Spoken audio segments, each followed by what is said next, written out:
9/11 तो ख़त्म हो गया था, वो पूरी कहानी आपको बताई कैसे 19 आतंकवादियों का एक जत्था अमेरिका पहुंचता है, उसके 4 अलग अलग एयरपोर्ट पर वो 4 प्लेन को हाईजैक करते हैं और फिर उसको अलग अलग 4 जगहों पे गिराते हैं, जिसमें करीब 3000 लोगों की मौत होती है और अमेरिका पर ही अब तक का सबसे बड़ा आतंकवादी हमला था। तो ये सारी कहानी ख़त्म हो गई।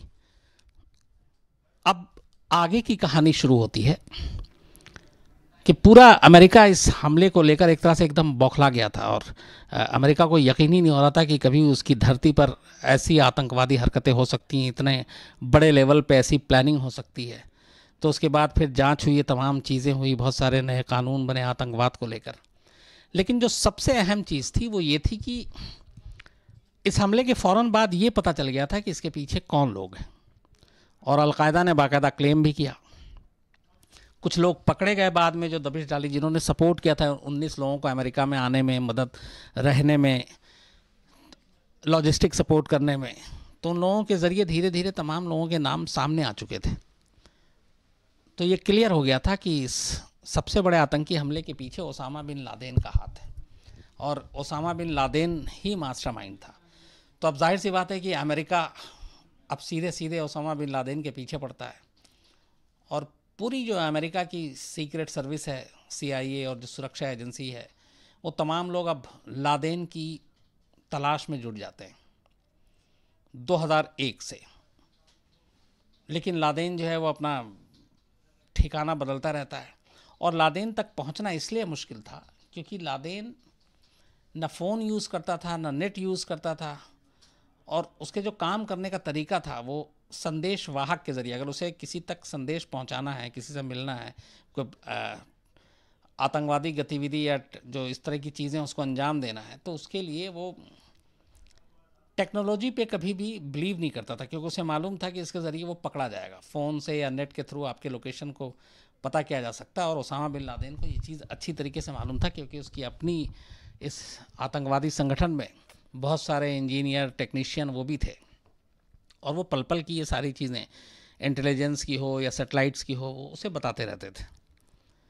तो ओसामा बिन लादेन हमेशा संदेश वाहक का इस्तेमाल करता था मैसेज के लिए, मैसेंजर का मतलब, और वो मैसेंजर उसके अपने लोग होते थे। तो यही वजह है कि अमेरिका कभी ओसामा बिन लादेन के ठिकाने को ढूंढ नहीं पाया। वक्त बीतता जाता है, 2001 के बाद अमेरिका पे प्रेशर भी है, लोगों का भी है कि ओसामा बिन लादेन को पकड़ा जाए, उसे सज़ा मिले, और इस चक्कर में 5-6 साल बीत जाते हैं। 5-6 साल तक ओसामा बिन लादेन के अलग अलग ठिकानों के बारे में जानकारी मिलती है। अमेरिका वहाँ पे दबिश भी डालता है, बमबारी भी होती है, कई बार खबर आती है ओसामा घायल भी हो गया हमले में, लेकिन होता कुछ नहीं। हमेशा ओसामा बिन लादेन अपने नए वीडियो ऑडियो के साथ सामने आ जाता और फिर उसकी मौत पे फुल स्टॉप लग जाता। तो अमेरिका की कोशिश जारी थी, पूरी दुनिया के जो अलकायदा से जुड़े हुए लोग थे उन सब पे नज़रें रखे हुआ था, सब कुछ था, लेकिन कोई सॉलिड प्रूफ नहीं मिल रहा था, ओसामा का सही ठिकाना नहीं मिल रहा था। इसी दौरान करीब 6 साल गुजर जाते हैं। 6 साल के बाद 2007 आता है और ग्वांटाना में बे, एक क्यूबा के पास जगह है जहाँ पे एक जेल है और वो जेल अमेरिका चलाता है। तो वहाँ बहुत सारे इस तरह के कैदी हैं, आतंकवादी, और वो सारे लोग रहते हैं जो हार्डकोर होते हैं, उनको रखा जाता था। तो पहली बार अमेरिका को एक पुख्ता जानकारी 2007 में, यानी कि 9/11 के 6 साल के बाद ओसामा बिन लादेन के बारे में ग्वांटाना में बे से मिलती है। वहाँ पे उस जेल में कुछ जो, चूँकि वहाँ पे कई जेल के अंदर इस तरह के जासूस वासूस को भी रखा जाता है अलग अलग भेष में, कुछ जानकारी मिले, तो वहाँ से एक जासूस के थ्रू ये पता चलता है कि ओसामा बिन लादेन मैसेंजर का इस्तेमाल करता है, संदेश वाहक का, कोई भी पैगाम देने के लिए, और ऐसा एक बहुत ख़ास उसका मैसेंजर, उसका नाम, उसका पता, वो उन्हें मिलता है। अब ये अमेरिका के लिए बहुत बड़ी कामयाबी थी क्योंकि उसको ये था कि अगर उस मैसेंजर तक पहुंच जाए और उसकी ऊपर नज़र रखें, उसकी निगरानी करें, तो उससे होते हुए ओसामा बिन लादेन तक पहुंचा जा सकता है। तो अब ये खबर बहुत अच्छी खबर थी, फ़ौरन टीम लगती है, उस मैसेंजर को ढूंढने के लिए, और जिससे पता चलता है उसमें सिर्फ ये थी कि वो एक जगह पे नहीं मिलेगा, लेकिन उसने कुछ लोकेशन बताए। अब उसके थ्रू जो सीक्रेट सर्विसेज के लोग हैं यूएस के, वो तमाम लोग उस मैसेंजर को ढूंढना शुरू कर देते हैं। 2007 में ये जानकारी मिलती है, लेकिन 9 आ जाता है। 2 साल तक सिर्फ तलाशी चलती रहती है, पर वो उस संदेश वाहक तक नहीं पहुंचते। कोशिश जारी थी, कभी मायूसी आती, कभी नाउम्मीदी आती, और इस दौरान में बाकी जो यूएस ट्रूप्स और बाकी सब थे वो अफगानिस्तान की पहाड़ियों में अलग अलग बंकरों में, जहां उन्हें ज़रा सा भी शक होता वहां ओसामा बिन लादेन की छानबीन तलाश शुरू कर दे, क्योंकि ओसामा बिन लादेन तब तक 2001 के बाद से ज़्यादातर अफगानिस्तान की पहाड़ियों में ही रहा और बंकरों में रहा करता था। तो और बंकर में रहने की एक वजह यह थी कि वो सेटेलाइट से के इमेजेस से भी बचना चाहता था। तो इधर अमेरिका लगातार अफगानिस्तान की पहाड़ियों में खाक छान रही है, उधर संदेश वाहक नहीं मिल रहा। करते करते 2 साल गुजरते हैं और 2009 में अचानक एक बड़ी कामयाबी मिलती है। जिस संदेश वाहक की बात की गई थी उसका पता चल जाता है, और उसके एक भाई का भी पता चल जाता है, और पता चलता है कि ये लोग पाकिस्तान में हैं, और पाकिस्तान में भी इस्लामाबाद में है। अब ये एक बड़ी कामयाबी थी सीक्रेट सर्विसेज के लिए। इसके बाद फौरन टीम लगती है, उसको ढूंढा जाता है। ढूंढने के बाद ये दोनों मिल जाते हैं। अब इनकी निगरानी शुरू होती है। 2009 में ये दोनों मिलते हैं, इनकी निगरानी शुरू होती है, लेकिन लगातार महीने गुजर जाते हैं। ये दोनों को फॉलो करते करते ये जहाँ जाते एक जगह जाते, फिर आते, फिर वापस आते, फिर जाते, तो उनसे कुछ फ़ायदा नहीं हो रहा था। असल में था क्या कि ओसामा बिन लादेन के अलग अलग संदेश वाहक थे, हर काम के लिए अलग, और उसका साफ इंस्ट्रक्शन था कि जब तक वो ना संदेश भिजवाए, कोई उस तक कोई मैसेज न भिजवाए, और ना वो उससे मिलने के लिए आएगा। और वैसे भी 2-3 ही खास थे जो उसका पता जानते थे। तो ये जब दोनों का पता चला तो इसकी निगरानी होनी शुरू हो गई। निगरानी होते होते करीब इसमें भी 2 साल बीत गए। 2 साल के बाद कोई ऐसा पुख्ता सबूत नहीं मिला कि ये कहाँ जाता। जहाँ जहाँ वो जाता उसकी पूरी रैकी करते, उसको खंगालते, उसको टटोलते, पर वहाँ से ऐसा कुछ भी सुराग नहीं मिलता। तो फिर एक बार उम्मीद ये होने लगी, एक दौर ऐसा आया कि लगा कि शायद अब ये संदेश वाहक बदल दिया गया, क्योंकि साल बीत गए थे 2-3, और एक संदेश वाहक को बहुत पुराने ज़्यादा दिन तक नहीं रखता ओसामा बिन लादेन। तो उसने किसी नए को हायर कर लिया, क्योंकि वो जब भी लोकेशन चेंज करता तो ये सारी चीज़ें, इस अपना जो सारी कड़ी है वो तोड़ देता, ताकि उस कड़ी को पकड़कर, उस सिरा को पकड़कर उस तक कोई पहुंच ना पाए। तो एक तरह से ये लोग लगभग मायूस थे। लेकिन तभी एक दिन अचानक से कामयाबी मिलती है। इनमें से एक संदेशवाहक इस्लामाबाद से करीब 61 किलोमीटर दूर गाड़ी में ट्रैवल कर रहा था। CIA की टीम पीछे लगी हुई थी। उसके बाद वो उसके पीछे पीछे जाते हैं। तो वो एबटाबाद इस्लामाबाद से 61 किलोमीटर दूर था। इस शहर को ये इसलिए बसाया गया था कि वहाँ पे ज़्यादातर एक तो पाकिस्तानी जो फोर्स है उसकी एकेडमी है, सबसे बड़ी चीज़ उस एबटाबाद की पहचान। वहाँ ट्रेनिंग होती और सब कुछ, और जो रिटायर्ड अफसर होते पाकिस्तानी सेना के, एयरफोर्स के, उन्होंने वहाँ अपने बड़े बड़े बंगले बना रखे थे तो वो वहाँ रहते थे। तो जब इन्होंने पीछा किया उसके बाद वो पहुँचे तो देख रहे हैं कि वो संदेश वाहक बहुत ही घूमता फिरता, जैसे एक होता है कि आप स्टेट मालूम है कि इस घर में जाना है, लेकिन वो वैसे नहीं जाएगा। वो कई चीज़ों को क्रॉस करते हुए कहीं और जाते हुए आखिरकार वो एक एबटाबाद से अलग थलग एक बहुत बड़ी सी हवेली टाइप की बनी हुई थी जिसकी ऊंची ऊंची दीवारें थीं।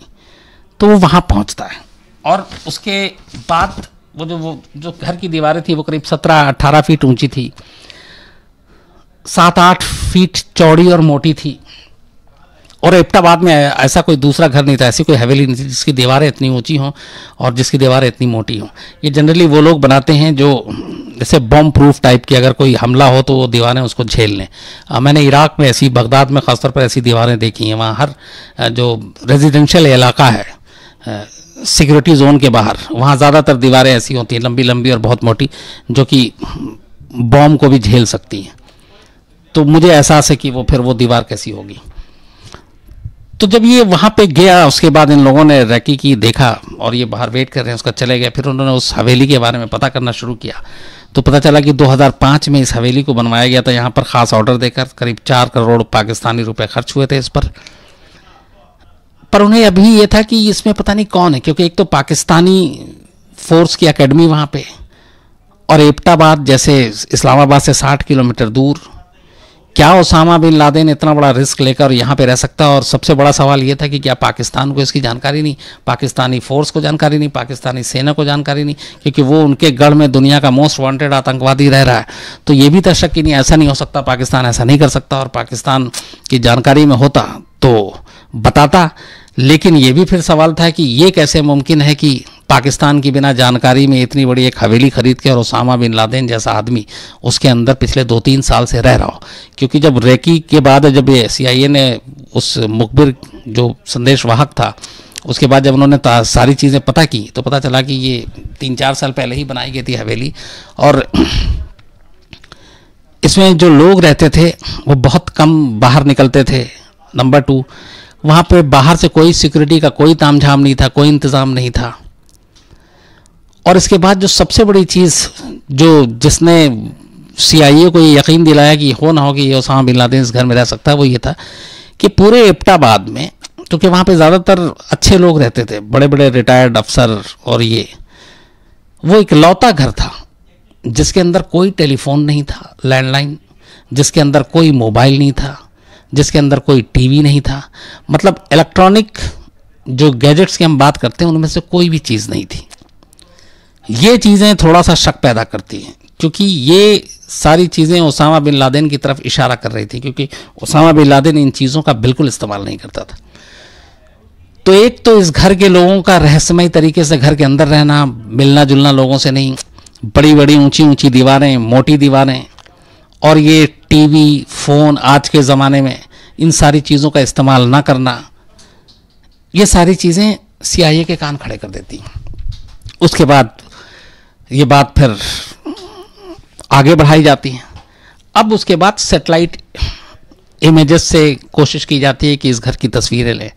तो सैटेलाइट इमेजेस से जो तस्वीरें ली जाती हैं, जब भी ओसामा टहलने के लिए निकलता था तो सिर्फ दिन भर में वो एक बार बाहर आता था, और वो शाम का वक्त हुआ करता था।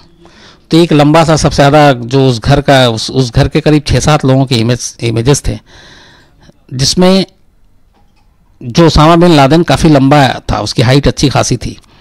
तो उस इमेजेस से जब उसको नापा जाता है तो पता चलता है कि ये सेम हाइट का है जो ओसामा बिन लादेन की हाइट है, क्योंकि उसका जो पूरा हुलिया है, बही खाता है ओसामा बिन लादेन का, वो CIA के पास और ऐसी सारी एजेंसीज के पास पहले से हैं। तो अब ये लगभग पुख्ता हो जाता है कि हो ना हो इस घर में ओसामा बिन लादेन ही है। लेकिन फिर भी ये था कि अब क्या करें, और 1 मिनट को ना हो तो क्या करें। तो इसको लेके अमेरिका में बाकायदा प्रेसिडेंट के लेवल पे डिस्कशन होता है। तब बराक ओबामा अमेरिका के राष्ट्रपति हुआ करते थे। लेकिन फिर CIA अपनी पूरी खुफिया रिपोर्ट देती है और वो बताती है कि नहीं, ये ओसामा बिन लादेन है, और ये सारी चीज़ें पुख्ता करती है, और सेटेलाइट की इमेजेस भी पुख्ता कर रही है थोड़ा। तो इसके बाद अब ये तय होता है कि ठीक है, ऑपरेशन करना है इसको, लेकिन कैसे।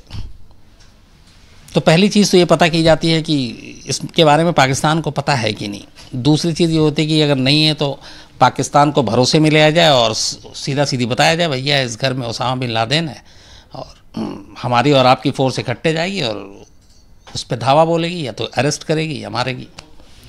लेकिन इसमें ख़तरा ये था कि जो उनमें से बहुत सारे लोगों ने बताया कि अगर ये पाकिस्तान को ये बात पता चल गई और उनके साथ शेयर कर लिया तो बहुत मुमकिन है कि ये बात ओसामा बिन लादेन तक पहुंच जाए, और इससे पहले कि हम कोई ऑपरेशन करें ओसामा बिन लादेन को भनक लग जाए और वो वहाँ से निकल भागे और फिर मुश्किल से हाथ आएगा। तो तय होता है कि पाकिस्तान को भरोसे में इसमें नहीं लिया जाएगा और उससे कोई शेयर नहीं करेंगे ये बात। तो अब सवाल ये है कि दूसरे मुल्क में घुस के कैसे ऑपरेशन करेंगे और इसका अंजाम क्या होगा। तो होता है कि नहीं, करना है तो अकेले करना। तो पहला आता है कि ड्रोन अटैक करते हैं इस हवेली के ऊपर, जिस घर में। अच्छा, ड्रोन अटैक जो करते हैं उसका टारगेट बहुत ही एकदम 110% परफेक्ट होता है। जो निशाना आप लेते हैं, जहाँ पे आपको गिराना है वहीं पे गिरेगा और वो सारी चीज़ होंगी। लेकिन फिर भी ये जब बात बराक ओबामा तक पहुँचती है, बराक ओबामा तक, तो ये होता है कि नहीं, अगर इसमें ज़रा सी भी गलती की गुंजाइश हुई और ड्रोन से, चूँकि घर के ऊपर वहाँ पे और भी आबादी है, तो बहुत ज़्यादा नुकसान होगा। इससे अमेरिका की दुनिया में बहुत ज़्यादा फजीहत हो जाएगी। तो ड्रोन का रिस्क लेना ठीक नहीं है। ऑपरेशन ऐसा हो जिसमें टारगेट सिर्फ वही हवेली हो और उस हवेली के अलावा और किसी को कोई नुकसान ना पहुंचे। अब सवाल ये है कि ड्रोन भी नहीं है, पाकिस्तान को भरोसे में भी नहीं लेंगे, पकड़ना भी है, मारना भी है, तो कैसे मुमकिन होगा। तो फिर इसके लिए एक तैयार किया गया जो अमेरिका की बेस्ट फोर्स है, सील 6, जो ज़मीन, आसमान, पानी, समंदर, जिसमें कहते हैं हर हालात में जंगल में वो लड़ना जानते हैं, वो हर चीज़ का मुकाबला करना जानते हैं। तो सील 6 के 24 कमांडो को तैयार किया गया आनन फानन में, और उसके बाद ये हुआ कि यही जाएंगे और स्पेशल चॉपर से जाएंगे और रात को ये ऑपरेशन को अंजाम देकर वापस आ जाएंगे। अब ये स्पेशल चॉपर इसलिए कि एक तो ये बहुत कम हाइट पे उड़ सकती है, इसकी आवाज़ बहुत कम होती है, बाकी हेलीकॉप्टर के मुकाबले वो उसकी आवाज़ बहुत ज़्यादा होती है। तो ये सारी चीज़ें हुई, उसका पूरा एक ब्लूप्रिंट तैयार किया गया, तो कहा गया कि ये ज़्यादा ठीक है। इसके बाद फिर 3 चॉपर तैयार किया जाता है और तय ये होता है कि इनका सबसे जो नियरेस्ट बेस था यूएस का, अफगानिस्तान में ऑलरेडी इनका आर्मी बेस है, तो बरगाम एयर बेस यूएस का जो था, वहाँ से रात को ये 3 चॉपर में 24 सील कमांडोज निकलते हैं और रात के अंधेरे में फिर जो पहला है चॉपर था वो उस हवेली के छत के ऊपर मंडराता है और तभी अचानक उसके इंजन में कुछ प्रॉब्लम आ जाती है। तो उसमें जो बैठे हुए थे जितने कमांडो, वो रस्सी के सहारे छत पे उतर जाते हैं और दूसरे हवेली की दूसरी तरफ उस चॉपर को, अब चूँकि उड़ाने का और उसका कोई मतलब नहीं था और वो चाहते नहीं थे कि सबूत रहे, तो उस चॉपर को वो क्रैश कर देते हैं खुद ही, कमांडो, सील कमांडो के लोग, पर उसके सारे कमांडोज पहले ही उतर चुके थे। तो जब उसको क्रैश करते हैं तो बहुत तेज़ आवाज़ होती है, धुआं उठता है, आग के शोले उठते हैं। तब तक जो दूसरा चॉपर था उससे नीचे कमांडो उतरे थे और तीसरा चॉपर सिर्फ उसके ऊपर मंडरा रहा है और रात के अंधेरे में कोई रोशनी नहीं, कुछ नहीं, आवाज़ भी नहीं। और उसके बाद इन्हें पता था कि साफ इंस्ट्रक्शन था कि घर में जितने भी लोग हों उन्हें सीधे मार देना है। थोड़ी देर के बाद सीधे शूट आउट गोली होती है, वहाँ पे चलती है और उस घर में जितने भी लोग थे वो मारे जाते हैं। 2 गोली ओसामा बिन लादेन को मारी गई थी, सर में और सीने में। सर का आधा हिस्सा ओसामा बिन लादेन का लगभग बाहर आ गया था। उसके बाद वो फ़ौरन, उनके पास सारी चीज़ें थी, वो फेशियल रिकॉग्निशन के ज़रिए देखते हैं कि ये ओसामा बिन लादेन ही है। फिर वहाँ पे सारी खबरें दी जाती है। उसके बाद ये उसी तेज़ी से बाकी सबको छोड़कर ओसामा की डेड बॉडी को उठाते हैं, चॉपर में डालते हैं और 2 चॉपर के साथ ये वापस बरगाम एयरबेस एबटाबाद से उड़कर पहुंचते हैं। इस पूरे ऑपरेशन में 1 और 2 मई 2011 की रात को ये जो ऑपरेशन हुआ था, कुल 40 मिनट लगे थे।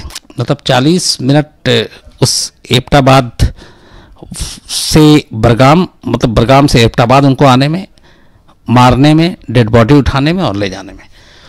उसके बाद घर से कुछ ज़रूरी चीज़ें भी एबटाबाद की ये कमांडोज उठा के ले जाती है। उस घर में कुछ दवाएं थीं और जिससे ये पता चला था कि ओसामा बिन लादेन इधर बीमार है, उसको किडनी की प्रॉब्लम थी। तो जब ये वापस वहाँ पे पहुँचते हैं सेफ, उसके बाद जाहिर सी बात इधर एबटाबाद में हलचल मचती है, फिर लोग पहुँचते हैं, लेकिन वो सारी चीज़ें डिस्ट्रॉय कर गए थे। उस चॉपर को भी पूरी तरह से डिस्ट्रॉय कर गए थे। जो बचा कुचा मलबा था उसके ऊपर भी उन्होंने बम वम मारकर उसको पूरी तरह से निशानी मिटा दी, ताकि अमेरिकन सोल्जर या अमेरिकन चॉपर की कोई निशानी या कोई सबूत वहाँ ना बचे।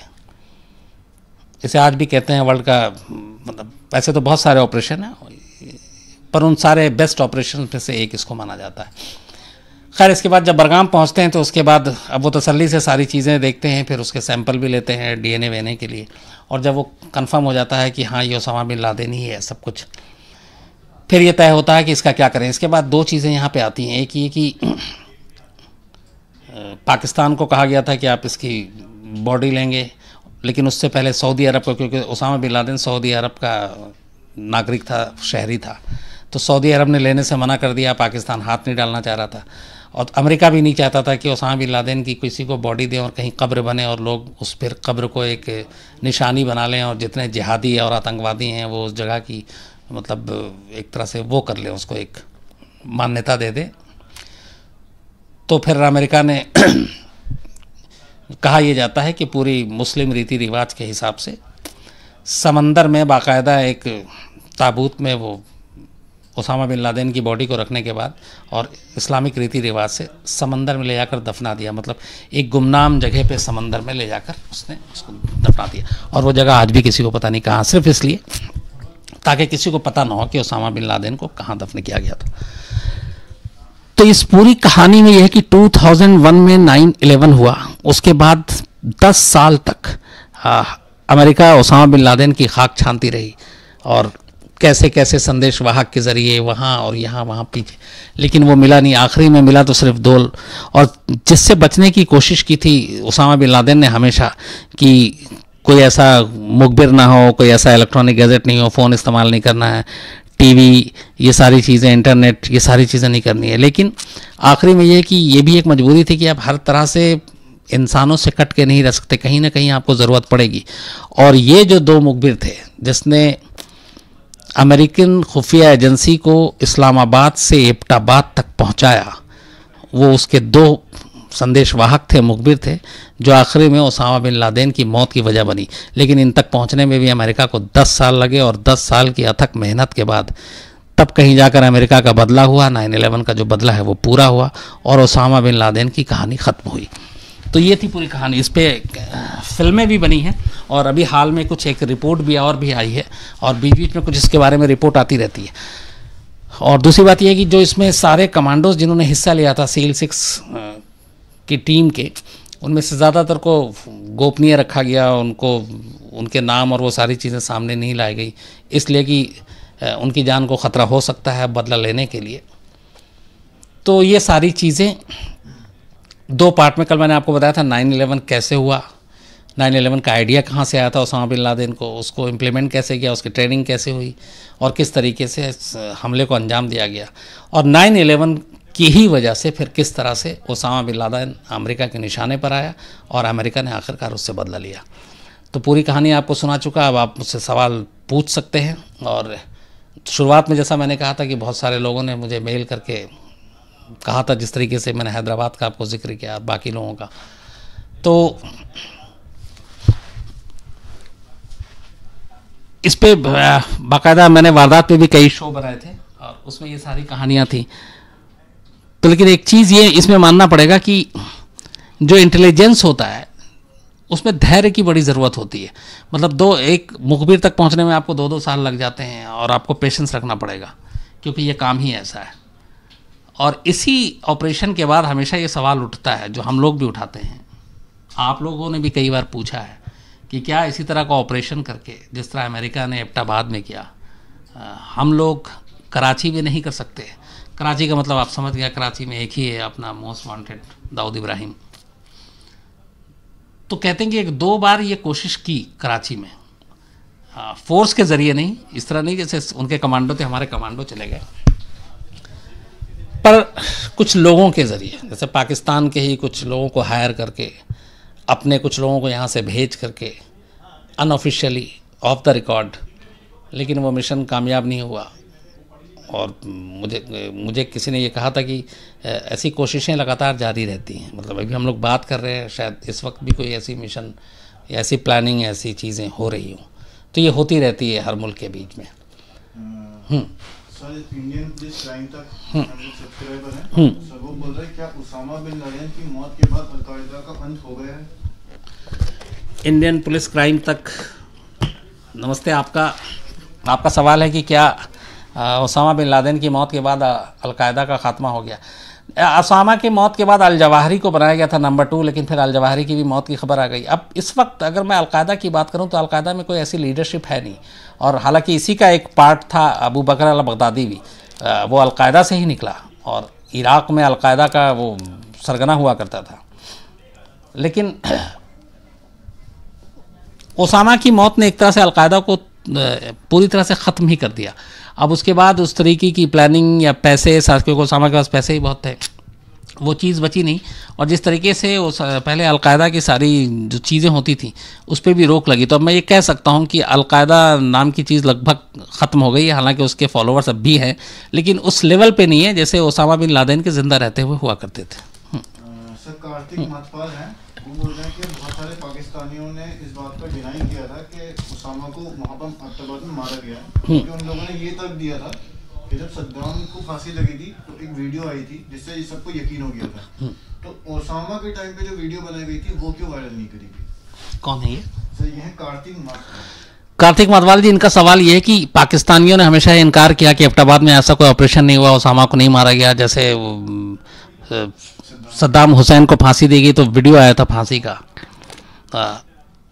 इसमें ऐसा नहीं है ये पुख्ते तौर पे। क्योंकि देखिए दो चीज़ें, एक अमेरिका का राष्ट्रपति ओपनली आकर पूरी मीडिया को संबोधित करता है, दुनिया को बताता है कि ओसामा को मारा गया, फिर वक्त वक्त पे डिटेल आते हैं, फिर बहुत सारे पुख्ता सबूत आते हैं, तस्वीरें भी आई थी ओसामा की गोली लगी हुई जो यूएस ने ही जारी किया था। तो इसमें शक की कोई गुंजाइश नहीं है कि ओसामा मारा गया। लेकिन हाँ, पाकिस्तान की सरजमीन में घुसकर ऐसा ऑपरेशन करके और यूएस की फोर्स निकल जाती है और पाकिस्तान को भनक तक नहीं लगती, वो भी उस एबटाबाद में, जिस एबटाबाद में आपकी डिफेंस की एकेडमी है, आपके वहाँ सारे बड़े बड़े अफसर रहते हैं आर्मी के, एयरफोर्स के। तो ये किसी भी देश के लिए एक बेहद शर्मनाक बात है कि आप बाकी चीज़ तो छोड़िए, रात के अंधेरे में वो भी नहीं कि कोई पैदल आया और बॉर्डर क्रॉस करके निकल गया, तीन चॉपर आपकी सीमा के अंदर दाखिल होता है, टारगेट को चुनता है, मारता है, डेड बॉडी उठाता है और वापस चला जाता है और आप सब सो रहे हैं। तो ये कोई भी देश इस तरह की चीज़ों को एक्सेप्ट नहीं करेगा। पाकिस्तान की मजबूरी यही है और वो नहीं कर सकता है इस चीज़ को मानने। नंबर एक। नंबर दो, इसको मानने का फिर मतलब है कि एक दूसरी उंगली उठना, और वो ये कि आपके मतलब दुनिया का मोस्ट वांटेड आतंकवादी 3 साल से आपके एबटाबाद में ही छुपा बैठा हुआ और आपको ये तक भनक नहीं। फिर सवाल ये है कि ये पूरा आर्मी का एरिया है, तमाम बड़े लोग यहाँ पे रह रहे हैं और इन चीज़ों से भी आप वाकिफ़ नहीं हैं, या फिर यह है कि आपको पता था कि ओसामा बिन लादेन यहाँ रह रहा है और आपने इसको दुनिया से छुपाया। तो हर सूरत में इसमें पाकिस्तान की बदनामी थी, चाहे आप कोई भी एंगल उठा लें। इसीलिए ज़रूरी है कि वो हर चीज़ को डिनाई करेंगे और उन्होंने हमेशा यही किया। डॉक्टर ईशान भारद्वाज जो है वो बोल रहे, गुड इवनिंग सर, मुझे सिर्फ इतना जानना है कि जब अमेरिका ऐसा हमला कर सकती है तो इंडिया हाफिज सईद पे क्यों अटैक नहीं कर रही? डॉक्टर ईशान भारद्वाज साहब नमस्कार, आपकी टीम को भी। इनका सवाल है कि जब अमेरिका ऐसा हमला कर सकती है तो इंडिया हाफिज सईद के ऊपर क्यों नहीं कर सकती। मैंने थोड़ी देर पहले जैसे कहा कि दाऊद को लेकर यही सवाल उठता है कि हम ऐसा ऑपरेशन क्यों नहीं कर सकते, तो आपने हाफिज सईद का नाम लिया। देखिए ऐसा ऑपरेशन, एक तो ये चीज़ है कि हो जाए और कामयाब हो जाए तब तो बताया या बोला जा सकता है, लेकिन ऐसे ऑपरेशन की तैयारी कर रहे हैं, मान लीजिए, जो कि मैंने भी थोड़ी देर पहले ये भी कहा कि हो सकता है प्लानिंग चल रही हो, और पहले से बता के करेंगे हाँ हम कोशिश कर रहे हैं, हमारी प्लानिंग है, हम घुस के मारेंगे, तो सामने वाला तो वैसे ही अलर्ट हो जाएगा। तो ये चीज़ें बड़ी ज़्यादा सेंसिटिव होती हैं, बहुत ज़्यादा इसमें सीक्रेसी की ज़रूरत होती है। तो अगर कोई ऐसा ऑपरेशन चल भी रहा तो कोई आपको बताएगा नहीं। हाँ, कामयाब हो जाए तो फिर ज़रूर सबको पता चलेगा। मुश्किल है, लेकिन मेरा है कि नामुमकिन नहीं है। संजय जी हैं, वो बोल रहे हैं कि सर जब लादेन की मौत हुई थी, अमेरिका सी कमांडो वहाँ थे, वहाँ एक छोटी लड़की भी थी,